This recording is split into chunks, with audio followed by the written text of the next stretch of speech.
आप लोगों के दोबारा से 3 से 4 मार्क्स कंफर्म करने वाला हूं। पहले वाले सेक्शन में तो हर बार इस चैप्टर से एक क्वेश्चन मिलता है और अगर आप इस पूरी वीडियो को देख के चले गए, प्रेजेंट करने का तरीका समझ के चले गए, तो मैं आपको बता दूं सॉल्यूशन भी करके आओगे, प्रेजेंट भी करके आओगे और पूरे नंबर भी लेकर के आओगे।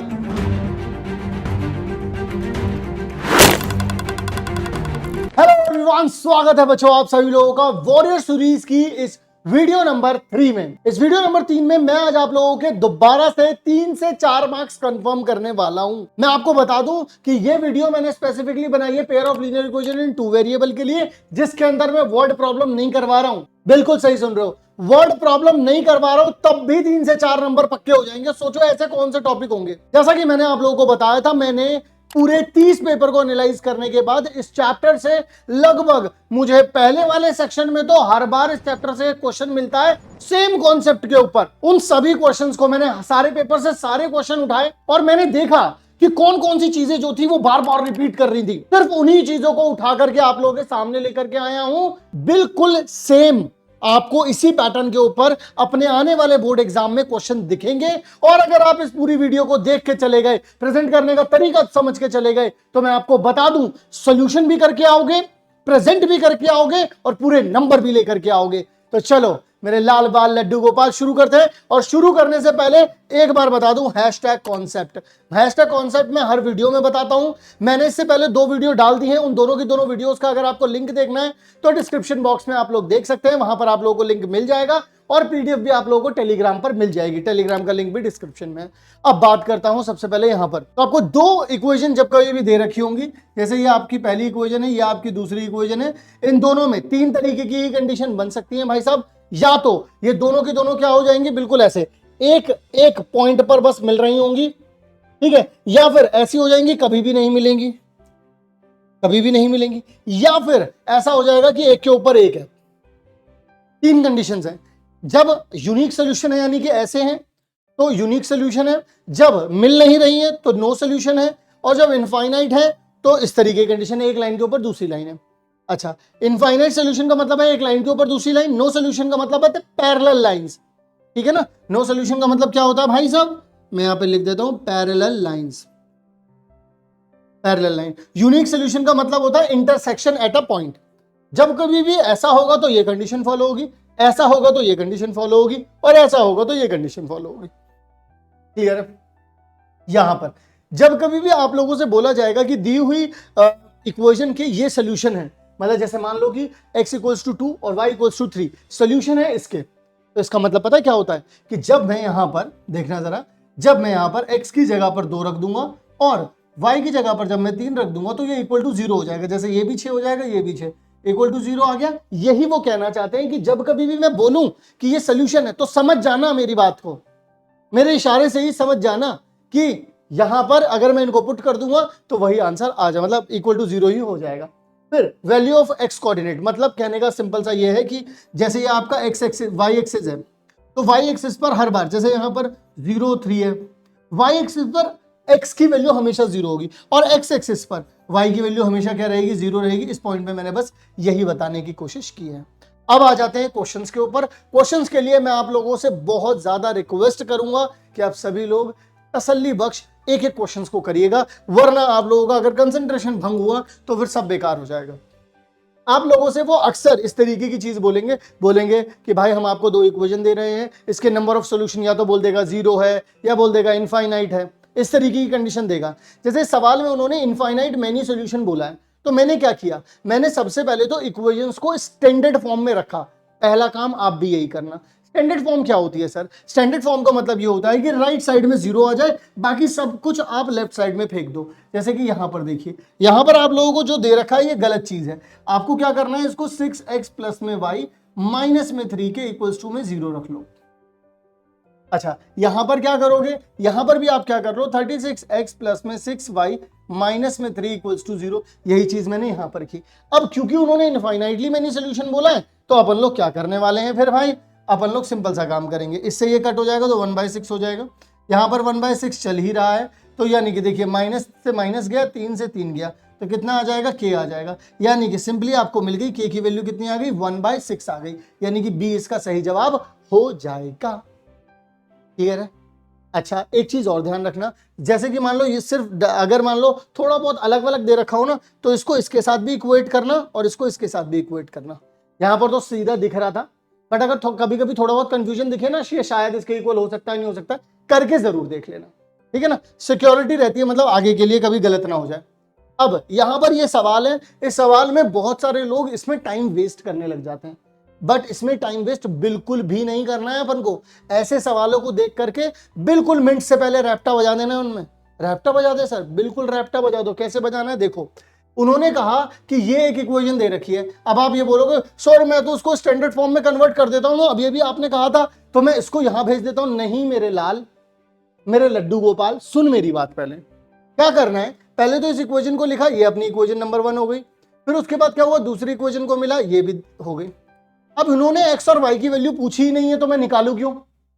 अरे कैसी बात कर रहे हो सर, पूछा तो है x प्लस वाई बताओ, आप भी कैसी बातें कर रहे हैं नहीं पूछा है करें। अरे भाई नहीं पूछा है सच में, x और y नहीं निकालने, मुझे सिर्फ आपको x प्लस वाई की वैल्यू बतानी है। सर कैसी बातें करते हो आप। देखो जरा, अगर मैं इन दोनों इक्वेशंस को जोड़ दूं मेरे लाल, तो देखना जरा यहां पर इस चीज को, यहां पर क्या आ रहा है ax प्लस में bx, देखना यहां पर कितना आ जाएगा by प्लस में ay, और जरा देखो इसको 0 के साथ जोड़ोगे तो a स्क्वायर माइनस में b स्क्वायर। अब अगर मैं अगले स्टेप में ये कहूं कि इन दोनों में से अगर मैं x कॉमन निकाल दूं तो ये कितना आ जाएगा a प्लस बी। अगर मैं इसमें कहूं कि मैं इसमें से y कॉमन निकाल दूं तो a प्लस बी। इस एक फॉर्मूला याद है आप लोगों को, जब कभी भी लिखा हो a square minus B square तो मेरे लाल क्या हो जाता है वो a प्लस बी इंटू में a माइनस बी, यही होता है, यही तो पढ़ा था अपन लोगों ने। यही चीज मैं यहाँ पे अप्लाई कर देता हूँ, यहाँ पर आ जाएगा a प्लस बी और a माइनस बी। सर लेकिन इससे हुआ क्या, समझ नहीं आया मेरे। अरे सुनो ना, अभी पूरा नहीं हुआ भाई, सुनो। इन दोनों में क्या चीज कॉमन आ रही है, a प्लस बी, तो मैंने a प्लस बी क्या कर दिया, बाहर निकाल दिया।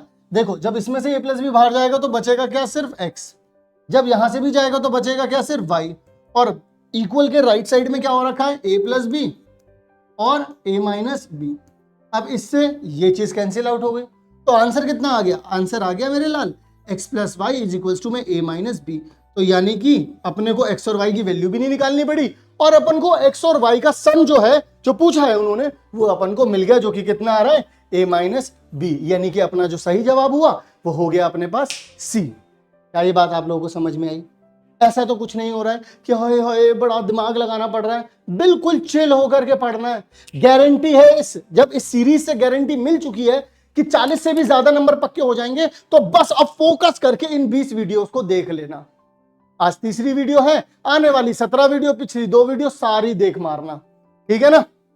ओके जी, अगला सवाल। अगले सवाल में आप लोगों से बिल्कुल प्यारी सी बात बोली, पता क्या कहते हैं, सुनो सुनो, x और y की वैल्यू ना, x की वैल्यू 1 और y की वैल्यू 2 है, तो अब आप बता दो a की वैल्यू और a और b में ना क्या रिलेशन है, क्या संबंध है।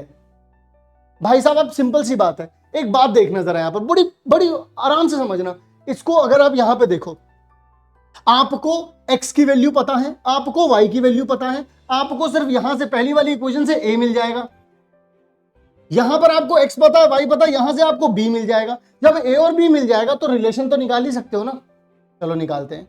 जैसे कि यहां पर पहली वाली इक्वेशन है, x की जगह पे रख दिया 1, y की जगह पे रख दिया 2, तो यहां पर आ जाएगा 2, ये हो जाएगा माइनस का 6 प्लस a इक्वल्स टू में 0। ये दोनों कितने हो जाएंगे, 2 माइनस 6 माइनस का 4 प्लस में a बराबर में 0, यानी कि a की वैल्यू कितनी हो जाएगी आपके पास, 4 हो जाएगी। वही चीज अब यहां पर देखो दूसरी इक्वेशन, तो यहां पर x की जगह पर आप रख दोगे 1, y की जगह पर रख दोगे 2, तो यहां पर 2 इंटू यहां पर 2 आ जाएगा, यहां पर 6 आ जाएगा, माइनस b इक्वल्स टू में 0। अब अगर आप देखें तो b को मैं वहां भेज देता हूं, और 6 और 2 जुड़ जाएंगे तो कितना बन जाएगा, 8 बन जाएगा। बात समझे या नहीं समझे? तो यानी कि b की वैल्यू कितनी आ गई, 8, और a की वैल्यू कितनी आ गई, 4। इसका मतलब तो ये हुआ कि b जो है वो a का दुगना हुआ, तो यानी कि मैं लिख सकता हूं b इज इक्वल्स टू में 2a। अरे सर मेरे समझ नहीं आया, तो एक और आराम से बात समझेंगे। सुनो सुनो सुनो सुनो, देखो जैसे कि आप यहां से समझ लो, अगर मैं a की जगह पर 4 रख दूं और b की जगह पर मैं 8 रख दूं, तो ये देखो बराबर नहीं होगा ना, 8 दूनी 16 हो जाएगा, और 16 4 के बराबर थोड़ी ना होता है। लेकिन अगर मैं यहां पर देखूं, 2 इंटू में a कितना आया अपना, 4 आया, बराबर में b कितना आया अपना, 8 आया, देखो दोनों बराबर हो गए, यानी कि जो b ऑप्शन है वो अपना वो पूरी तरीके से करेक्ट हो गया। कभी कभी बच्चे होते हैं, इसमें प्रॉब्लम हो जाती है कि b is equals to 2a लिखूं या फिर 2a is equals to b लिखूं या फिर 2b is equals to a लिखूं, इन सब चीजों में कंफ्यूज हो जाते हैं। तो ज्यादा कंफ्यूज होने की जरूरत नहीं, खुद से उनमें जाकर के वैल्यू पुट करके देख लो, आंसर मिल जाएगा। क्लियर हो गई कहानी? चलो चले आगे। ओके, नाउ नेक्स्ट क्वेश्चन बहुत ही कॉमन क्वेश्चन है मेरे ख्याल से। अगर आप लोगों ने इस चैप्टर को पढ़ा है अपनी क्लास में, अपने ट्यूशन में, अपनी ऑनलाइन क्लास में, कहीं पर भी बैठ करके पढ़ा है, तो ऐसा एक आधा क्वेश्चन आप लोगों ने जरूर जरूर जरूर सॉल्व किया होगा। और ऐसा सवाल आप लोगों को जरूर जरूर जरूर मिलता है, क्योंकि एक सवाल तो पेपर में बार बार वो पूछते हुए, एक सवाल तो आएगा ही ना, इससे तो कोई मुकर ही नहीं सकता कि एक एक्स और वाई निकालने का सवाल तो आएगा ही। मैं सारी कंडीशंस आप लोगों को यहाँ पर बताने वाला हूँ इसी वीडियो में। देखो जरा, जैसे मान लो ये पहली वाली इक्वेशन है, मान लो ये दूसरी वाली इक्वेशन है, तो यहां पर होगा क्या, मुझे क्या करना होता है, हर बार का ये सीन है कि मुझे ना हर बार कोशिश ये करनी होती है कि मैं किसी भी तरीके से या तो x या तो y के कोफिशिएंट को ना सेम बना दूं। तो देखो क्या करा मैंने यहाँ पे, मुझे यहाँ पर दिख रहा है पहली वाली इक्वेशन में -2 यहां दिख रहा है और मुझे यहाँ पे प्लस का 7 दिख रहा है। तो मैं क्या करने की सोचा, मैंने सोचा कि यार मैं यहीं पर इक्वल बनाने की कोशिश करूंगा। कैसे करूंगा मैंने पहली वाली इक्वेशन, यानी देखो मैंने पहली वाली इक्वेशन को 7 से मल्टीप्लाई करने के लिए बोला, मैंने मल्टीप्लाई बाय 7 इक्वेशन 1, पहली वाली इक्वेशन को 7 से मल्टीप्लाई किया। जब 7 से करूंगा तो 7 इंटू 7 कितना हो जाएगा 49, 7 से करूंगा तो माइनस का 14, 7 से करूंगा तो 35 आ जाएगा। क्लियर हो गई बात? ठीक है। दूसरी वाली इक्वेशन को, क्योंकि अब देखो ये 14 होगा तो मैं इसको किससे करूंगा, 2 से करूंगा। तो यहाँ पे अगर मैं 2 से मल्टीप्लाई करूंगा, मल्टीप्लाई बाय 2 इक्वेशन सेकंड, तो अगर 2 से मल्टीप्लाई करूंगा तो यहाँ पर आ जाएगा 16, यहाँ पर आ जाएगा 14, यहाँ पर आ जाएगा 30। सर ये तो बिल्कुल सेम साइन तो हुए ही नहीं। अरे भाई अच्छी बात है, नहीं हुए, मुझे यहां पर सिर्फ इन दोनों को ऐड कर देना है। देखो ना, जोड़ दो इन दोनों को सिर्फ। अगर मैं इन दोनों को जोड़ने पर लगा तो मुझे पता चला 49 और 16, इनको जोड़ने पर कितना आ जाएगा, ये दोनों तो एक दूसरे से कट हो गए क्योंकि एक प्लस का एक माइनस का है, तो ये तो वैसे ही हट गए। 30 और 35 कितने हो जाते हैं 65। तो यहां पर देखिए x की वैल्यू कितनी आ गई, मेरे पास 1 आ गई। ठीक है, अब मैं यहां पर लिख सकता हूं फ्रॉम इक्वेशन 1 और 2, कोई सी भी ले सकते हो। फ्रॉम इक्वेशन 1 मैं पहली वाली उठा लेता हूं, तो 7 इंटू में x माइनस में 2y इज इक्वल्स टू में कितना था 5 था। मैं यहां पर क्या करूंगा, x की जगह पर ना 1 रख देता हूं, माइनस में 2y इज इक्वल्स टू में 5, यहां पर आ जाएगा 7, इसको इधर भेज देता हूं और इसको इधर भेज देता हूं। तो देखो ये जब इधर पॉजिटिव था इधर गया तो नेगेटिव हो गया, ये नेगेटिव था इधर गया पॉजिटिव हो गया, 7 में से 5 गए तो 2 आ गया, यहां पर देखिए 2y आ गया, इससे ये चला गया तो y इज इक्वल्स टू में 1 आ गया। अब यहां पर आपको x की वैल्यू भी 1 मिल गई और y की वैल्यू भी 1 मिल गई, लेकिन क्या ये सही है, मैं बताता हूं। आप सही या नहीं यह वेरीफाई करने के लिए आप चेकआउट कर सकते हो। चेकआउट कैसे, जैसे इसके अंदर आप पुट कर दो, जैसे अगर आप यहां पर भी x की वैल्यू भी 1 कर दो, y की वैल्यू भी 1 कर दो, तो ये कितना आ जाएगा, देखो 7 की मल्टीप्लाई 1 से करोगे 7 आ जाएगा, 2 की मल्टीप्लाई 1 से करोगे 2 आ जाएगा, 7 माइनस 2 करोगे तो कितना आ जाएगा 5, हो गई बात खत्म, कुछ करना ही नहीं है। 7 माइनस 2 इज इक्वल्स टू 5। अगर आप यहां पर 8 प्लस 7 करेंगे, क्योंकि अगर x की जगह y और y की जगह भी, x की जगह पर 1 और y की जगह पर भी 1 लोगे तो 8 और 7 कितना हो जाएगा 15 हो जाएगा, हो गई बात। इस तरीके से आप लोगों को आंसर निकालना। ओके, नेक्स्ट ये सवाल मैं आप लोगों को यहां लिखवा देना चाहता हूं, मोस्ट फेमस है, मोस्ट फेमस। सर ये वाला सवाल नहीं, मतलब ये वाला एग्जैक्टली सवाल नहीं, बट ऐसा पैटर्न का सवाल। पर कौन सा पैटर्न है इसमें, मुझे तो कोई पैटर्न दिखाई नहीं दे रहा। समझो, देखो पैटर्न, देखो जी, ये मान लीजिए आपकी पहली वाली इक्वेशन है, बहुत ही प्यारा सवाल है, समझना मेरी बात को। बहुत सारे लोग इसकी कैलकुलेशन में ही फंसे रह जाते हैं, मैंने टीचर्स भी देखे हैं कई कई। देखो जरा, आपको क्या करना है, जैसे आपकी जो पहली इक्वेशन है उसका जो x का कोफिशिएंट है वो अगली इक्वेशन में y का कोफिशिएंट बन जाएगा। जो आपका पहली वाली इक्वेशन में y का कोफिशिएंट है वो अगली वाली इक्वेशन में x का कोफिशिएंट बन जाएगा। अगर आपको ने ये वाली चीज नोटिस कर ली किसी भी सवाल में, अगर ये चीज नोटिस कर ली, फिर कुछ भी मत करना, और क्योंकि आंसर आ ही गया। बस कैसे आ गया समझा नहीं मैं। देखो आप क्या करो, इन दोनों इक्वेशंस को ऐड कर दो सीधा, यानी कि आप यहां पे लिख दो, मैं यहां पे लिख देता हूं, ऐड इक्वेशन 1 एंड 2। जब आप इन दोनों को ऐड करते हैं तो क्या हो जाएगा, इन दोनों को ऐड करोगे, देखो भाई कितना आ रहा है जरा ध्यान से देखना, इन दोनों को ऐड करोगे तो 65 आ जाएगा x, इन दोनों को ऐड करोगे कितना आ जाएगा 65 आ जाएगा y, और अगर आप इन दोनों को ऐड करोगे तो कितना आ जाएगा 65। अरे वाह, अब देखना जरा, इसमें से 65 कॉमन आ सकता है, बचा कितना x प्लस में y, और यहाँ पर कितना है 65, इससे कैंसिल आउट हो गया, यानी कि एक इक्वेशन बन गई x plus Y equals to में 1। ये आपकी क्या बन गई, ये बन गई आपकी तीसरी इक्वेशन। अरे सर ये तो आपने नई इक्वेशन बना दी, देखो ना कितनी आसान बन गई, इतना मुश्किल थोड़ी ना रहा अब। अच्छा सर एक चीज और बताओ, अगर मैं इनको माइनस कर देता, बस मैं भी यही कहने वाला था, अगर आप लोग क्या है, अगर आप इन्हें माइनस कर देंगे ना, फिर तो देखो और मजा आने वाला है। मैं भी आपको बता देता हूं, जब कहीं भी ऐसा पैटर्न मिलता है ना, तो एक बार प्लस करना होता है, एक बार माइनस करना होता है, उसके बाद आपको बहुत ही छोटी छोटी इक्वेशन मिलती है। जैसे प्लस करके तो ये मिली, माइनस करके मैं दिखाता हूं, यहां पर कितना आ जाएगा 32y, ये कितना है आपके पास 34, और ये कितना है आपके पास 31। अब अगर आप माइनस करते हैं तो माइनस करने पर देखो ये भी नेगेटिव हो जाएगा, ये भी नेगेटिव और ये भी नेगेटिव, यहां से कितना आ जाएगा माइनस का x, यहां से देखो कितना आ रहा है आप लोगों के पास प्लस का y, और यहां से देखो कितना आ रहा है आप लोगों के पास प्लस का 3 आ रहा है। ठीक है, ये बन गई आप लोगों की क्या चौथी वाली इक्वेशन। समझे या नहीं समझे? यानी कि आपके पास तीसरी और चौथी इक्वेशन, अब सबसे सिंपल इक्वेशन यही है आपके पास। तो अब आप क्या करोगे, अब आप यहां पे लिखोगे from equation third and fourth. तो आप क्या करने वाले हैं, यहां पर x प्लस में y बराबर में कितना है 1 है, अब ये कितना है माइनस एक्स प्लस में y बराबर में कितना है 3 है। अब आप इन दोनों को क्या कर देंगे, जोड़ देंगे,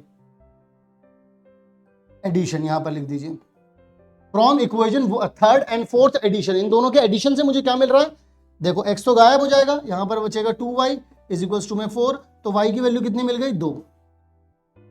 ठीक है, अब यहां पर देखो, यहां पर मैं थोड़ी सी जगह यहां पे बना देता हूं, नाउ फ्रॉम इक्वेशन 3, तीसरी इक्वेशन में x प्लस वाई बराबर कितना है 1 है, तो x y की वैल्यू कितनी आ गई 2, तो x की वैल्यू कितनी आ जाएगी, ये यहां पे जाएगा -2 हो जाएगा, माइनस का 1 आ गई, तो x की वैल्यू हो गई माइनस का 1 और y की वैल्यू हो गई कितनी 2।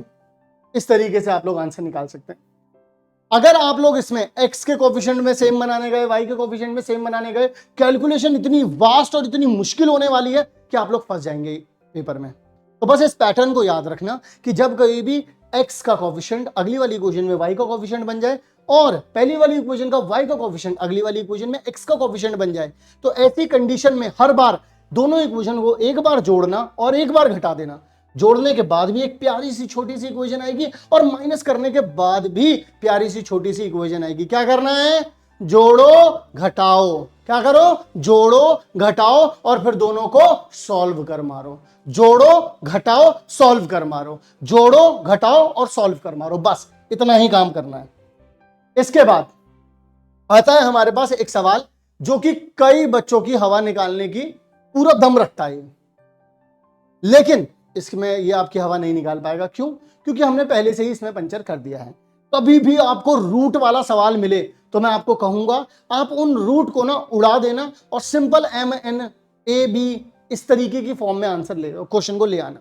जैसे कि यहां पर इन्होंने दिया कि 2 अपॉन में अंडर रूट में x, इन्होंने दिया 3 अपॉन में अंडर रूट में y, 4 अपॉन में अंडर रूट में x, 9 अपॉन में अंडर रूट में y। अरे भाई साहब क्यों डरा रहे हो यार, ऐसे ही ले लो ना भाई जान हमारी।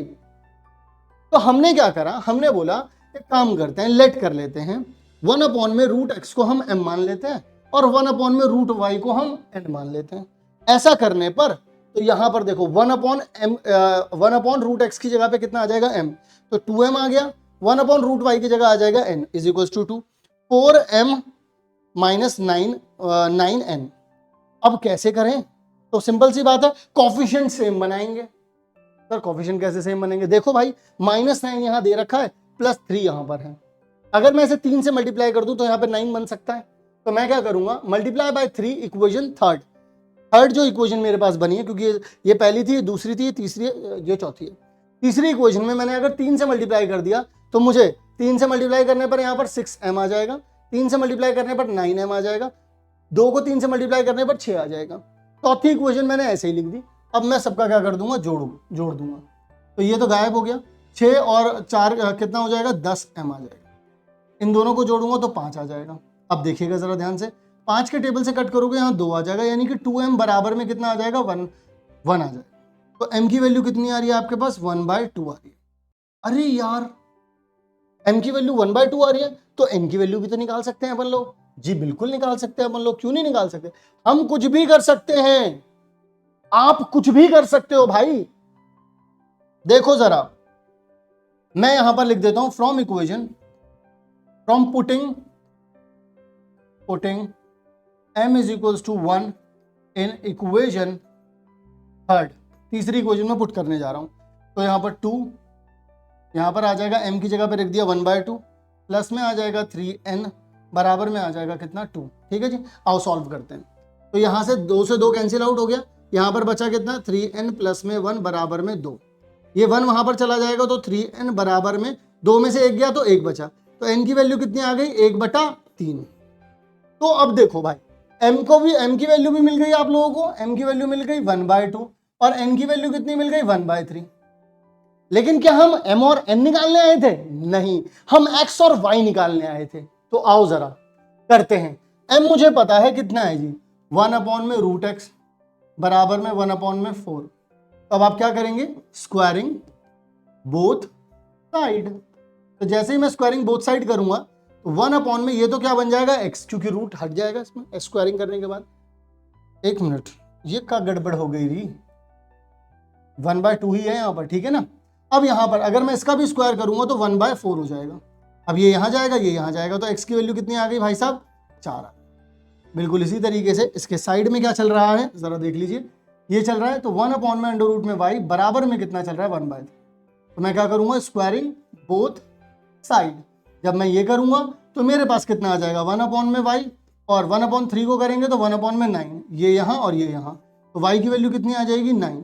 इसका मतलब मुझे x की वैल्यू कितनी हो गई मेरी 4 और y की वैल्यू कितनी हो गई मेरी 9। इस तरीके से हम लोग इसके आंसर को निकाल सकते हैं। आई होप आप लोगों को समझ में आया होगा। रूट वाले को हमेशा, रूट वाला छोड़ो, मैं कह रहा हूं जो भी चीज आपको तंग कर रही है ना सवाल में, उसको m या n मान लेना और फिर देखना सवाल कितना आसानी से हो जाएगा, जैसे ये हुआ। ठीक है, ऐसे ही सवाल पूछे जाते हैं, मैं आपको बता दूं। अब एक ऐसा सवाल जिसका मैं आप लोगों को बता दूं, सीबीएसई भी आप लोगों का इंतजार कर रही है आपके बोर्ड एग्जाम में आने के, वो कह रही है कि आके बैठो और ये देंगे हम तुम्हें सवाल, क्योंकि ये सवाल एक तीर से दो निशान करता है। हर साल 5 सेट पूछे जाते हैं और हर 5 सेट में से 3 सेट ऐसे हैं जिसमें यह वाला सवाल पूछा जा रहा है। मतलब कि आप लोग अगर ध्यान से देखें तो 60% चांसेस ये हैं कि ये आएगा, नहीं तो फिर जो इससे पहले करवाए हैं मैंने एक्स वाई निकालने वाले वो आएंगे। और अगर ये आया तो 5 नंबर से कम में नहीं आएगा, और फ्री के नंबर है ये 5। मैं बता दूं आप लोगों को कैसे है सर ये फ्री के नंबर, मैं समझाऊंगा ना।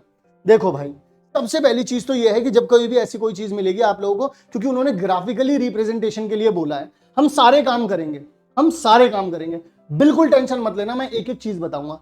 सबसे पहली चीज तो आपको यह समझनी है कि यहां पर आप लोगों को 2 इक्वेशंस दे रखे हैं, तो आप लोग क्या करेंगे गिवन इक्वेशन को लिखना ही लिखना है। ये काम आप हर सवाल में करेंगे, चाहे मैं वो सवाल करवा रहा हूं या नहीं करवा रहा हूं, बट आप ये काम हर सवाल में जरूर करेंगे कि दिए हुए सवाल को जरूर लिखना है आपको। उसके बाद आप क्या करने वाले हैं, सबसे पहले तो आप लोगों को ये समझना पड़ेगा कि मुझे इनके इक्वेशन को मतलब ग्राफ पर ड्रॉ करना है। ग्राफ पे कैसे ड्रॉ करूंगा, तो आपको ग्राफ पेपर मिलेगा, उस ग्राफ पेपर पे ध्यान रखना कि इस तरीके का स्केल बनाना जरूरी है। सबसे पहले कि एक्स एक्सिस क्या बता रही है, उसका 1 बॉक्स 1 यूनिट के बराबर है, वाई एक्सिस ये बता रही है कि 1 बॉक्स 1 यूनिट के बराबर है, और अगर कोई बड़ी कैलकुलेशन हुई जिसमें एक बॉक्स 10 यूनिट के बराबर है तो वो भी बताना उसमें, ठीक है ना। अब यहां पर देखते हैं अब क्या करना है, जैसे पहली इक्वेशन है और ये दूसरी इक्वेशन है, इन दोनों के लिए ही आपको ऐसे समझना पड़ेगा, ऐसे छोटे से बॉक्स बनाने पड़ेंगे जिसमें एक बार आप जब x की वैल्यू रखेंगे 0 तो y की वैल्यू कुछ आएगी। जैसे यहां पर अगर आप x की वैल्यू 0 रख रहे हैं तो y की वैल्यू -2 आ रही है, y को 0 रखेंगे तो x की वैल्यू कुछ आ जाएगी। देखो y को 0 रखो x की वैल्यू 1 आ रही है। ऐसे ही सिमिलरली यहां पर भी ऐसे ही होगा। तो अपन लोग क्या करेंगे, ये येलो से बना हुआ है तो येलो वाली लाइन पहले बना देते हैं। 0 -2, देखिए 0 -2 कहां पर बनेगा, यहां पर x की वैल्यू 0 है और y कितना है -2 दे रखा है, और 1 0 यानी कि ये चीज। तो अब अगर मैं इस लाइन को बनाने के लिए निकलता हूं तो मेरे पास ये वाली लाइन बनेगी।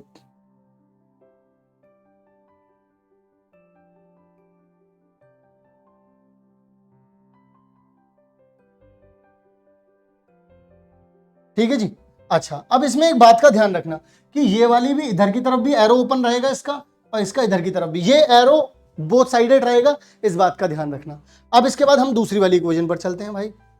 दूसरी वाली इक्वेशन क्या है अपने पास, 0 माइनस फोर तो जी यहां पर आ जाए, 0 -4 और 1 0, ये अगेन फिर से 1 0 पर जा रहा है ये, यानी कि ये चीज यहां पर जा रही है। तो अब अपन लोग क्या करेंगे, इस तरीके से।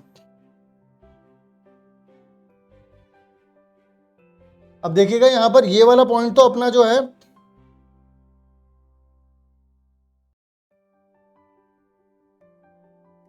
ओहो, थोड़ा कलाकारी क्रिएटिव डिफरेंसेस आ रहे हैं, क्रिएटिव डिफरेंसेस आ रहे हैं यहाँ पर।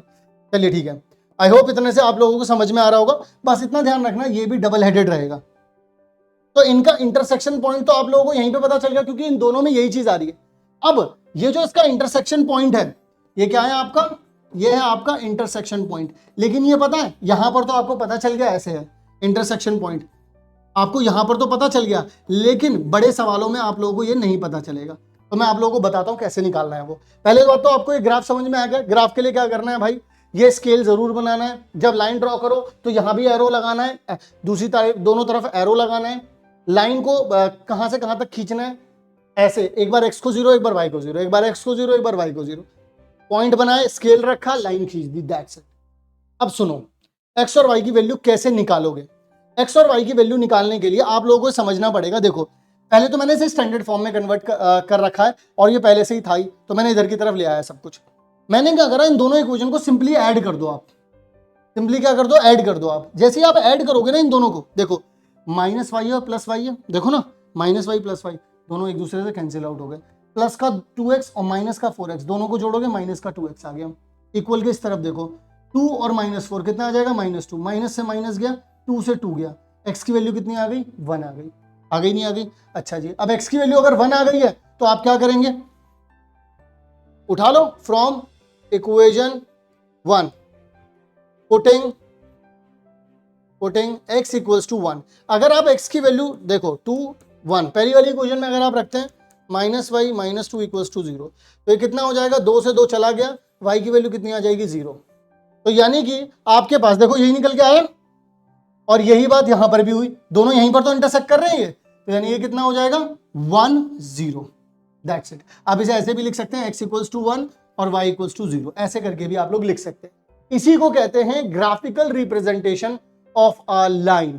तो मेन यहां पर क्या है, एक तो आपका ग्राफ हो गया यहां पर, दूसरे नंबर पर आप लोगों का जो x और y की वैल्यू को निकालने का सोल्यूशन है वो हो गया।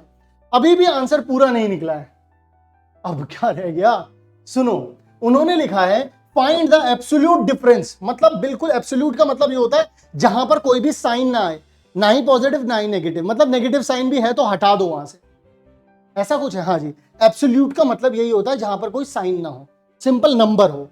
तो वो बोलते हैं difference between the ordinate. Ordinate का मतलब क्या होता है, Y coordinate.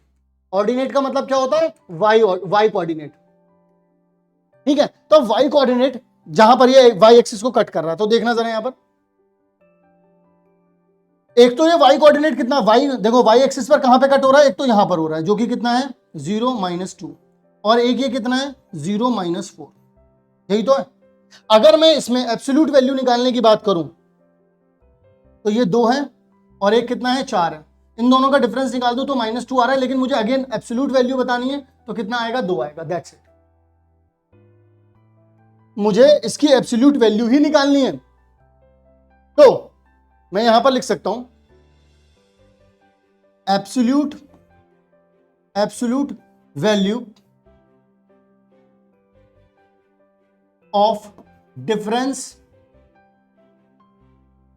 Of ordinates of given line.